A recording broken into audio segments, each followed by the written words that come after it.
Gulf Travel Show presents an exclusive panel on the new trends in destination brands. Good morning, good afternoon, good evening, everyone. Depends which part of the world you're sitting in and what time you're hearing this recording. So that's going to be something which is there. And I would like to mention, you all know what's happening in the world at the moment. It's virtually like a world war where every nation is affected and every nation is trying to save its own citizens and see what the best we can do. The economies, everything is down on its knees, and the worst hit, if I may say that, is the travel and tourism industry. We are literally down on our knees. We need to look at and decide what the way forward is going to be. Everybody talks about new normals, everybody talks about different things. So we all are literally in a guessing game. But the best thing we thought was to get some extraordinary minds together. And that's what we are doing today, where they will talk about different things and how and what can be done and looked into. So I will introduce to you without any more detail, 2031 Consulting. They are partners with leaders of destination, tourism organizations, developers, and investors across the globe, including many of them in the Middle East, to help them navigate the next decade, create a unique, sustainable, competitive position, and developing a strategic blueprint for their future. So that's what 2131 does. Today, I would also like to introduce you the man with the beard who's sitting right there in the middle is Naaman, is a partner with 2031 Consulting, is working with clients to co-create tourism development strategies to address their most pressing challenges. Recently, Joe has worked with a number of destinations in North America, Africa, Southeast Asia, and the Middle East to identify paths to recovery post-COVID.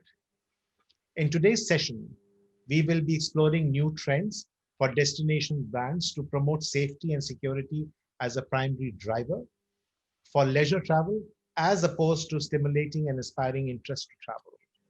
With these words, I will hand over the whole thing to Joe. Joe, it's all yours. Over to you. All right, Sanjeet. Thank you very much, Sanjeet. It's a pleasure to be here, and I'm very much looking forward to this panel with some really fantastic minds on the line with us as well. As you mentioned, Sanjeet, the topic we're going to be discussing here is the new trend for destination brands to promote safety and security as primary or left logical brain, as opposed to stimulating and inspiring interest, which is sort of that right side of the brain thinking, which is what we've been used to the last couple of years before COVID. So again, my name is Joe Naaman. I'm a partner with 2031 Consulting. We're a mid-sized boutique consultancy based out of Vancouver, Canada, that is focused on supporting industry leaders, travel and tourism industry leaders and organizations to define and build sustainable competitive advantage. And today with me on the panel, we have a couple of really interesting folks. So I'm looking forward to their own introductions. We have Haddad, Managing Director of Baraka Destinations, and you're in Jordan right now, Mona, if I'm not mistaken. We have Rehan Rizvi, Director of Destination Strategy and Development at Ras Al Khaimah Tourism Development Authority in the UAE, and Michael Harris, who's a partner, customer, and marketing at Letsema out of South Africa. So perhaps we can do a very quick round of Zoom introductions, maybe a minute or so, starting with you, Mona. Thanks. Thank you for having me. So I founded my company Baraka as a solution to try and bring local communities and tourists closer to each other in a very healthy environment. And we started Baraka Destinations as a pilot project in the north of Jordan in a village called Qais, and then replicated the model in Pella, which is where I'm at right now, and are looking to replicate it more. But what we do is we go into partnerships with local communities.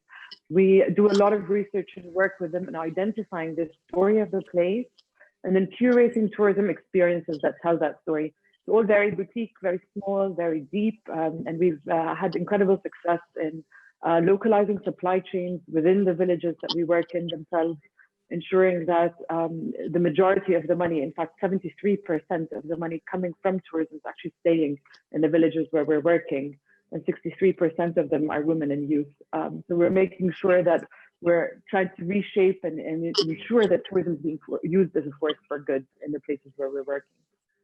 Okay, excellent, Mona. Thank you. I have some really interesting questions for you that I'm excited to get into. But before we do, Rehan, if you do not mind giving us a brief intro as well, please.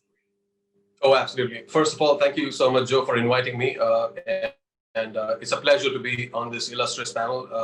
I haven't had the pleasure of meeting Michael or Muna or Sanjeet before this, so I look forward to getting to know them a little better as part of this discussion and connecting with them in the future as well for exploring what potential collaboration opportunities that we may have. So just the 2 cents about me would be I'm responsible for leading the destination strategy function at Ras Al Khaimah Tourism Development Authority, which essentially is looking apart from the strategy functions. I also look at the market insights, research, and everything data related at the authority is under my remit.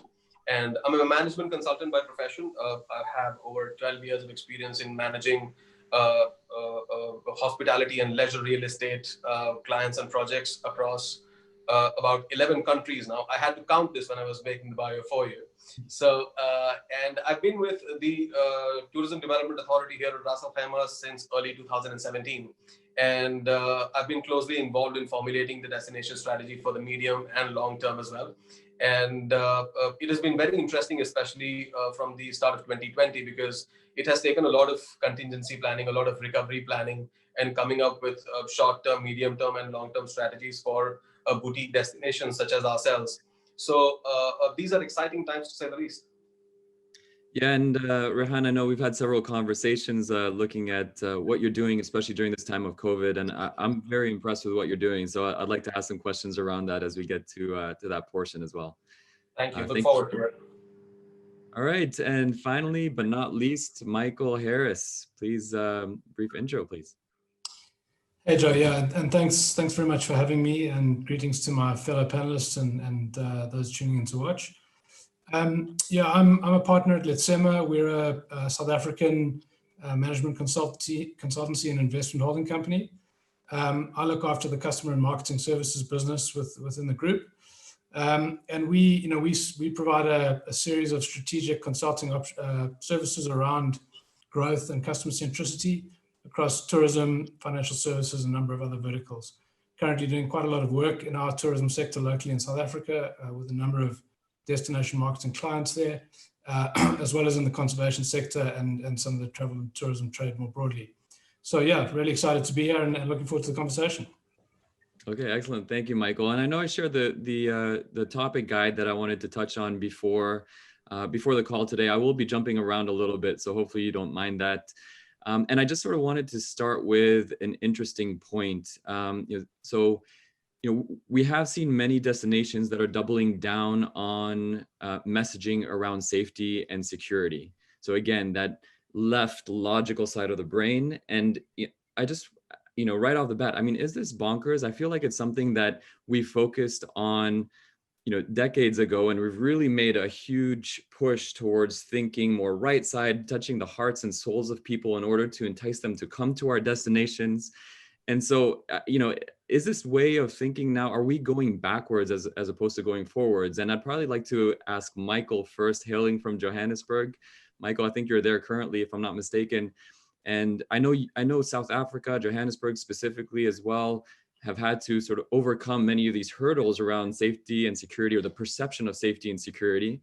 And so just wanted to ask you first, are we going in the right direction, or is this the wrong way of thinking? And perhaps what is South Africa doing to get around this message of safety and security and travel during COVID? Yeah, thanks, Joe. So I think the trend you highlight is really an attempt to shift a fundamental equation in the consumer's mind. And if we think about the current context, any desire to travel that's out there is stifled by perceived barriers currently around hygiene, biosecurity, etc. But it's very unlikely that any amount of emotive messaging is really going to shift that equation, right? And so I think the trajectory we're seeing is the right one, and I think that it's actually fundamentally driven by a broader set of drivers. So yes, we have the pandemic and the changes that are being driven as a result of that, but there's a longer arc of the fact that destinations exist within a socioeconomic and geopolitical context that they really can't live outside of. And so as a, in South Africa's context, for instance, we're a developing economy. We have to deal with the consequences of poverty, inequality, and that creates, risk factors around health and safety. And so we've had to think about barrier messaging around these kinds of issues and topics for some time now, and it's actually a fundamental part of our toolkit. So I think that, what we're seeing perhaps in the world currently is just a broader realization around destinations that this is actually a fundamental part of the messaging mix, and it's something we have to get our heads around it. So, yeah. Understood. Okay, good. And I know, Rehan, you're also in an interesting part of the world, of course, in the UAE. A lot of, sort of hurdles in terms of getting over some of the perceptions. And I remember, us having some in-depth discussions around how do we do that, especially for places where visitors may not be as informed about what the UAE is and all the possibilities in the UAE as well. So, I think you've had a strong push towards or away from maybe some of this, it's safe and secure because you don't want that stigma connected with the destination. But do you see that you have to come back to that in order to address some of the issues that we're dealing with COVID and travel during the times of COVID? Well, yes. I mean, to begin with, I think it is very important for us to get across that first hurdle that you spoke about, because right now, every traveler that is venturing on, especially leisure travel, which is what people come to us for, I think the two important questions that they are trying to answer before they even make travel plans is, A, is the destination safe to travel to? B, are the hotels safe to stay during the duration of our stay? So I think that has to be taken care of. But over and above that, I think it is very important to keep the authentic experience alive as well. And being an active member of the World Travel and Tourism Council, we've actually worked with them to shape what that discussion should be like. And we also have worked with them to try and understand what the industry is going through and what should be the key factors that we sort of try and address to make sure the future of tourism is not affected and people continue to travel for the right reasons. But having said that, I think right now, even as we speak, there are so many moving parts with respect to safety and hygiene. I think, especially in the short term, safety and hygiene factors and certifications and all the regulations being in place is going to play a major part in the decision-making process as far as leisure travel is concerned. Okay, and so Rehan, just to follow up, how do you balance then both of those messages? Like, which one do you pull on as more important than the other? And does it depend on the target market that you're reaching as well? I think, and the short answer to that is, I mean, it depends on where the clientele essentially is coming from. We classify them as visitors. So if I say the initial plan that we had was, we very quickly understood that the short-term plan is the domestic market, and you had to look at the domestic market to try and plug in the gaps because international travel simply wasn't there. And there were travel restrictions around the globe. The international travel was simply absent. So the initial plan that we had was, okay, we start with domestic travel, then we move slowly to regional travel, which is Middle East and GCC. Then we move slowly to the Asian markets, and lastly would be Europe. But as that time has evolved, I mean, the first lockdown we had here was, I think, in March, and the first international flights opened up only by July. So since then, the one thing that we've seen consistently is there is no consistency. So, I mean, there is no clear pattern to follow there. So while you can have plans, okay, we will go to the GCC market and then to Europe and then to Asia, but we've seen quite a few destinations open up and then shut down again. So I think that messaging has to be catered to the right market, essentially. But having said that, and I will give you the example that I saw here in Ras Al Khaimah.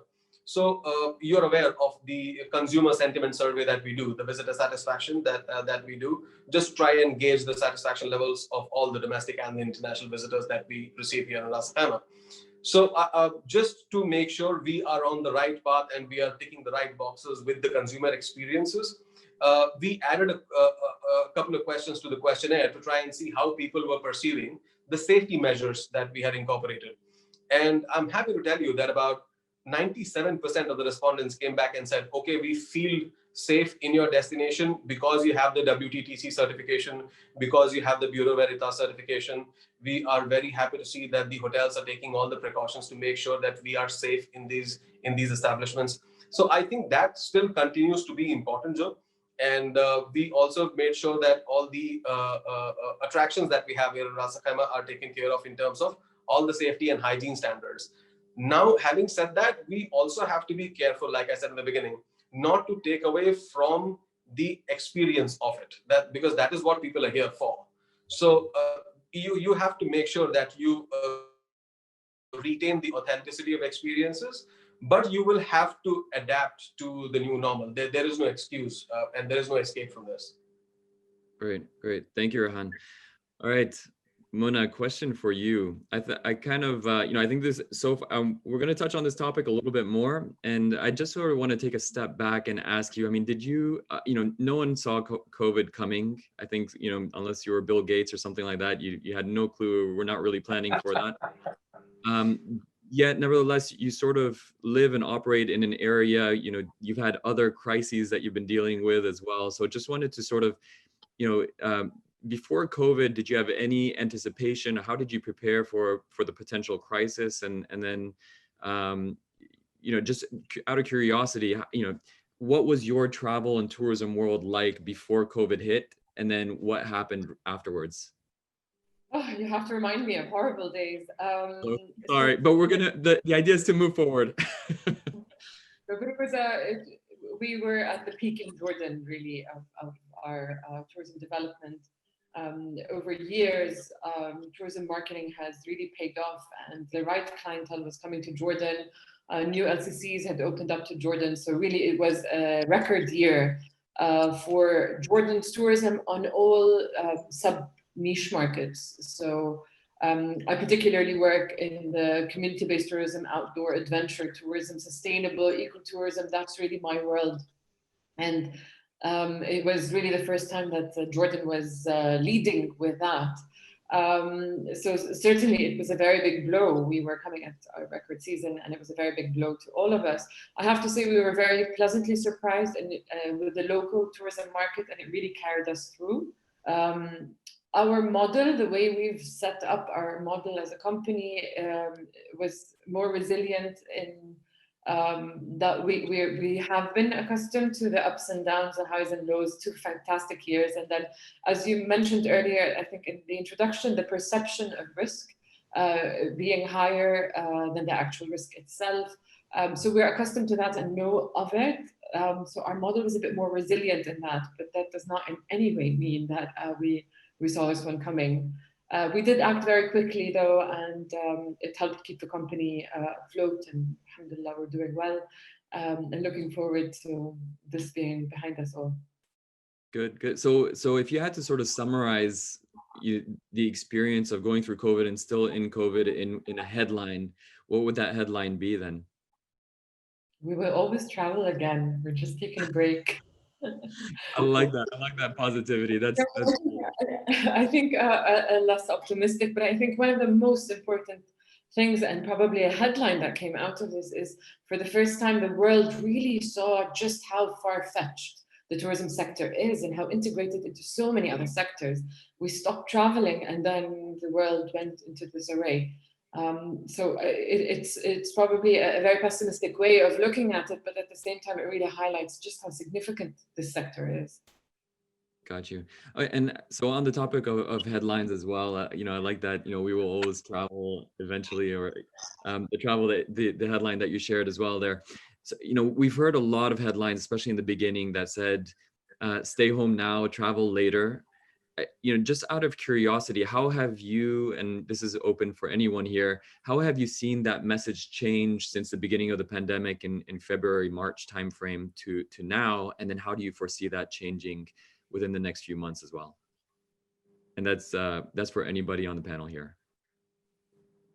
Okay, can I take that? I'll attempt to respond. So, I mean, the year really started off well. I mean, we were coming off a positive 2019, and global tourism, according to World Travel and Tourism Council, had recorded a 4% growth. And Middle East as a region, we had recorded about 8% growth. So we were coming off an all-time high. And even in January, we saw a growth as compared to 2019. So we had aggressive growth plans and we were looking to a fantastic year ahead. And my last trip was, I think, to Cape Town, South Africa. And that is something that I've looked closely at how their messaging has evolved as well. So I think we started seeing early signs of COVID starting February. And I think the first messages of stay home now, travel later started when the lockdown started in March. And that was something that was consistent throughout all the regions. I mean, that was not something that was being done by only Middle East or the Western countries or the Asian countries. And as part of the keeping in line with what's going on in the market, because the one thing that the COVID or the work from home did for us is it gave us a lot of time to sort of retrospect and analyze a whole lot more. So we looked at the messaging of over 60 destinations over a period from starting from March all the way to, let's say, when did we come back to the office? I think it was as late as about August. So through that journey, we actually saw the messaging evolve from, okay, stay home now, travel later, which essentially was sort of propagating a lockdown and asking you to stay indoors and not to step out and stay safe. And still keeping the messaging relevant for the destination that, okay, while you stay at home, you can always travel later. And then we saw the second wave of messaging, which actually started offering people with online visual tours of their respective destinations. I saw quite a few innovative ideas coming from Asian countries. A few European countries had some ideas. So I saw some really innovative ideas there with people giving you virtual tours of their destinations, giving you tours of what is happening there live. And then the final piece of that puzzle was when the markets really reopened, then we saw the messaging evolve to, okay, you can travel, we are open again. But like I said, it hasn't been consistent. People have opened and shut down again. So that messaging is also going back and forth. But if you were to talk about evolution of messaging, I see that as the 3-step process. Got you. Okay. And oh, sorry, go ahead, Michael. Maybe just to add to it, Joe, I mean, I think there was quite a lot of reactive, kind of almost panic activity in many respects, the need to do something, to be present.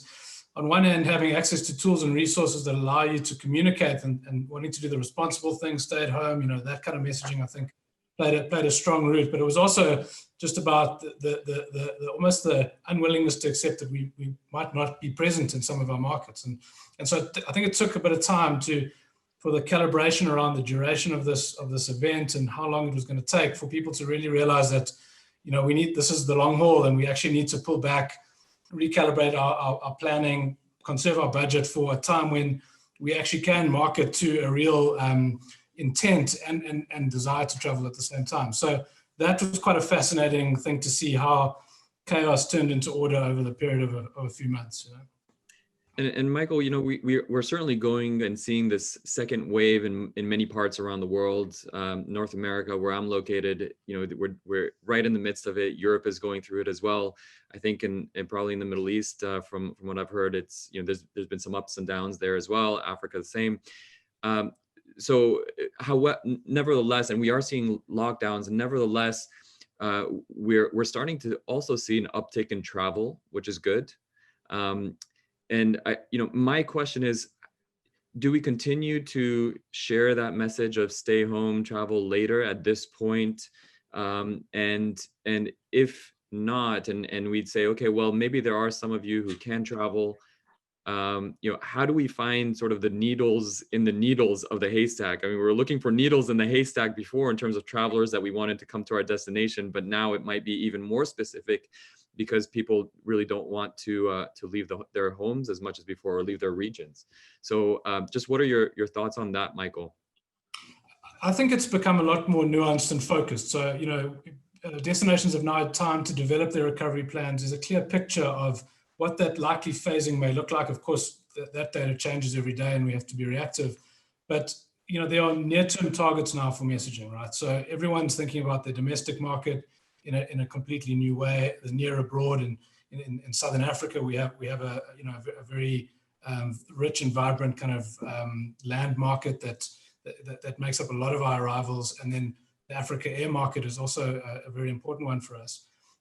So I think that the messaging is more focused. It's not this broad brush holding pattern almost, and now one that's speaking much more specifically to these kind of niche regions or segments. From a South African perspective, it's really interesting because we have a large outbound market that travels overseas every year. It's something the order of 1 million people every year. And so the opportunity has always been there to, at the margins, attract those travelers to really, spend their time in South Africa, consuming local experiences. And that's now been made really kind of front and center for us. And so if there's silver linings from these kinds of experiences, it's how one develops new focus areas and new strategies to actually tackle some of those opportunities. Got it. Thank you, Michael. And Rehan, how about from your perspective, are you finding it more challenging to find the needles in the haystack at this point, and what's your messaging like to them? I think, like I said, it is important for us to stay true to the positioning that we are as Ras Al Khaimah, and we have evolved the best we could in terms of trying to cater to the domestic audience, because that's really the only audience that you could really cater to, because that is also a two-part exercise, right? Because one, we don't have any international travel coming in, and at the same time, the resident population of the UAE does not have anywhere else to go to. So it was all of us, the 7 Emirates, are fishing in the same pond of the resident population. So I think it is important for you to create that differentiation. And from that point of differentiation, I think the messaging was important for us to make sure that, okay, while there is safety and precaution measures ongoing, we still have enough going on in the destination for you to enjoy and experience. And one of the things that came out of this was, I was looking at the research recently, and there is now more of an interest from people to travel to far-flung destinations, to remote destinations, as opposed to crowded cities. I mean, some of the highest declining markets have been these mega volume city center markets that have seen the largest decline. So that has also sort of worked in our favor. We are a resort destination that is pretty scattered. You've been here, you've seen it. So I think that has worked in our favor, and that has actually made that messaging that much easier for us. But yes, I mean, it is important that you sort of hit the right chords in terms of what is the motivator for people to travel to your destination. I think that really plays a big part. Got you. Yeah. So it seems like the challenge that we had before has become even more of a challenge, but certainly ways to do that. There are solutions to do that. Okay, good. Mona, I kind of want to jump to maybe a different line of questions here, and I'll start with you. And that is, what kind of advice would you have for destinations, operators, to ensure that they continue down the right path towards messaging and marketing? So what advice, and again, keeping in mind we're here as part of the Gulf Travel Show, so mainly focused on the Middle East, what advice would you have there? Yeah, I mean, certainly facts are changing as we roll with this. And so being transparent, being fact-based, sharing actual concrete knowledge has certainly taken center stage now, more so than the emotional way, as you had mentioned, of presenting our destinations prior to that. So certainly being transparent in that information and having resources available to answer questions and to put people's minds at ease as the appetite is there and growing. But then at the end of the day, also, we are traveling I think, for different reasons today. We're traveling for our mental health. We're traveling to be with each other. We're traveling to connect with people. We miss that social aspect of being together and community, and the Arab world does that so well. We're very family oriented, we're very community oriented, and our hospitality really does bring that together. So I think that's a beautiful asset for the region to really lead with. Yeah, absolutely. And I can totally see that in the Middle East being very important, and the reasons why we're traveling. And I do like the over communication is, and that's what we're hearing constantly is much better, especially in these times, than under communication. So completely agreeing with that message too there. Michael, any thoughts around that as well? What would you recommend for destinations to do in terms of messaging and identifying the right target markets for travel right now, if there is travel right now that you'd recommend? Well, I think the value for me lies in repeat visitors, right? So people that have, obviously there's a lot of fear and uncertainty and risk perception out there at the moment. And so people that have been to your destination already have a sense of what's there and the type of circumstances that they're likely to experience there. And that's likely to give them a sense of comfort or not about coming back. And so I think that there's a retention play that comes to the fore in this kind of circumstance, where that's probably the easiest conversation to have with a potential traveler about come back to somewhere that you really enjoyed, that you're familiar with, and that you can at least appreciate the facts on the ground. So I think there's value in that repeat customer segment, and certainly that's where I'm seeing some focus. I think there's some very interesting stuff on the supply side as well, which is just about how, this kind of reset like this gives a destination an opportunity to think about the future from a zero-based perspective, like you never really get the opportunity to do.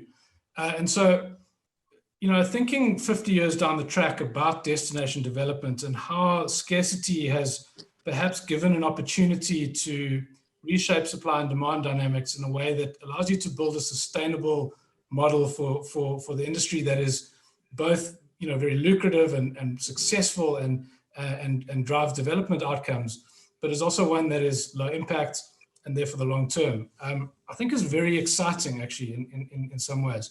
And there's some very interesting thinking developing along those lines that I've seen. Yeah, I agree. Very exciting and really good points, but especially thinking about repeat visitation and addressing that and thinking outside the box, that zero-based design thinking or blue sky, blue ocean. I know there's many names for it, but absolutely a good opportunity to do that, and a good opportunity for us to sort of redevelop the tourism world that we all wish for as well. Rehan, hopefully we didn't take away all the ideas, and you have some ideas left or anything that you'd like to share for destinations. I agree with both Mona and Richard and what they said, but I think it is a given that all the tourism players have responded. There's not anybody who's taken a backseat and said, okay, this is not something we need to address. The circumstance pretty much dictated a response. You had to come up with something. So I think it becomes more of a question of who has been a little more proactive there with the responses, as opposed to, okay, you were just reacting to the situation just because you had to come up with a response. So I think, especially at the beginning of the pandemic, I think that is when you could clearly differentiate between, okay, who's being more proactive, who's bringing out more of a resource for the welfare of the industry partners, just to make sure that we all come out of the other side of the pandemic still alive and kicking. That was the main motivator for us when all of this began.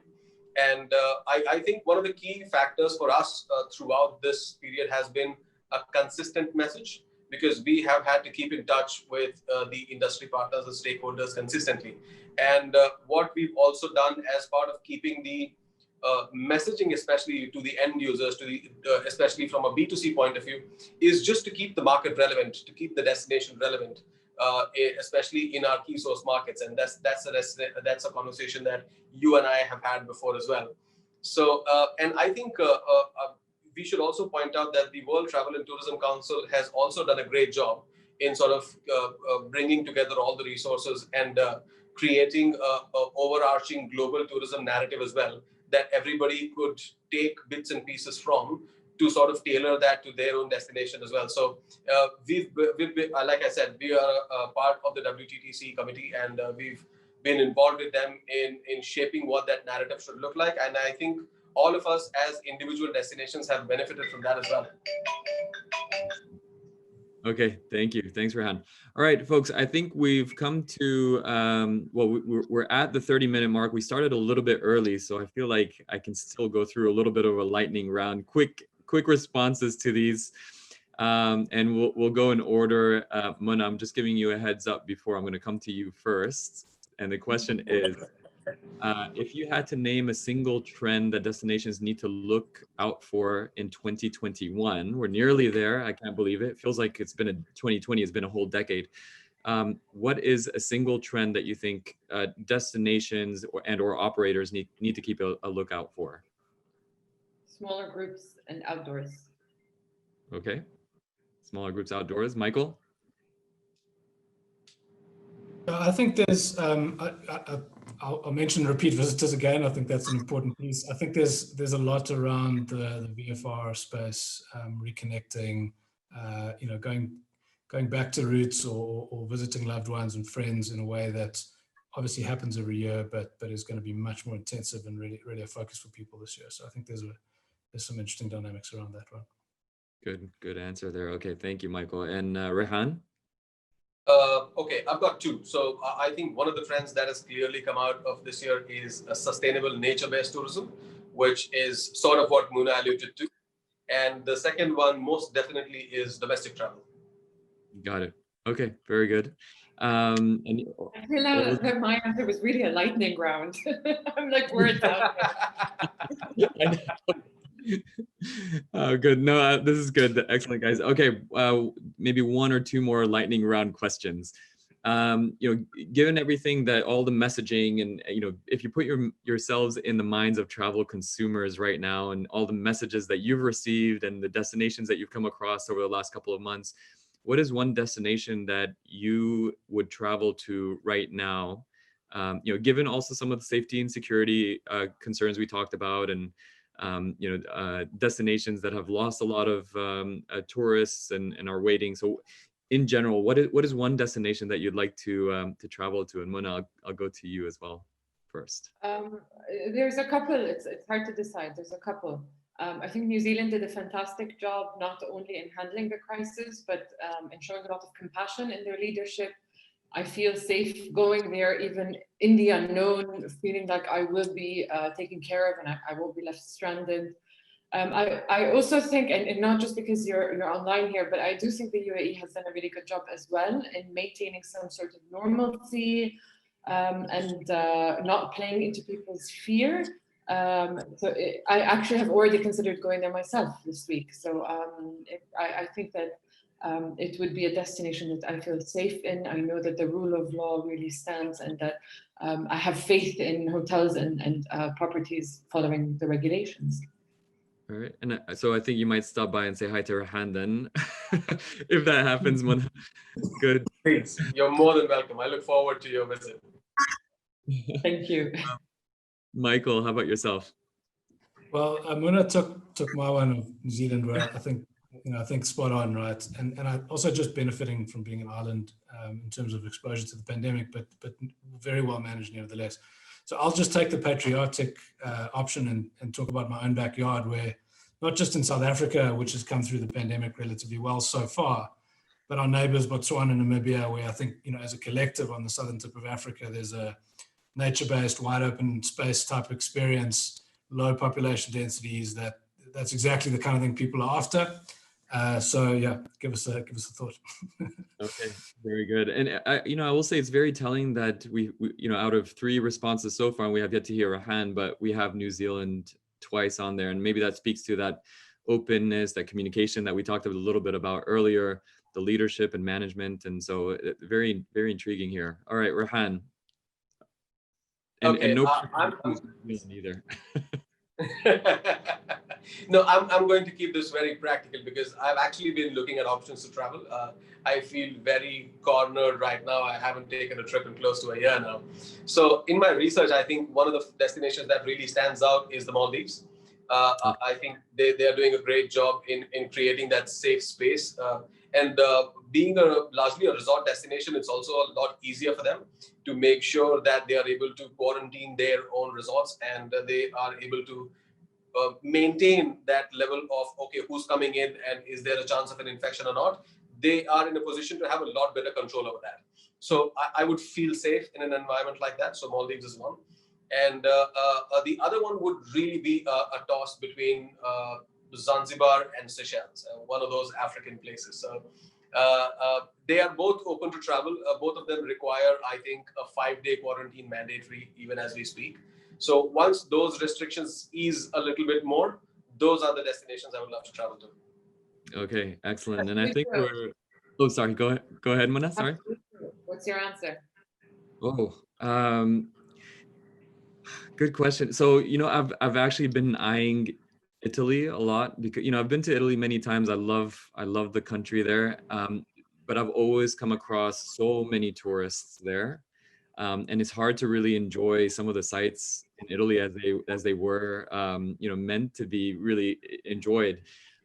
Venice is one that comes to mind. I've never been to Venice because of just all these stories of overcrowding and mass tourism. And I just think, it might be a good opportunity to see what that city is like without all of that. So I think that might be, maybe a nice little romantic holiday with my wife there would be one of my next trips.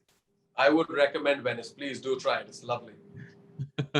All right, good. Well, guys, this has been really fun, a really interesting conversation. I wish we had more time because I have a ton more questions in my mind as well.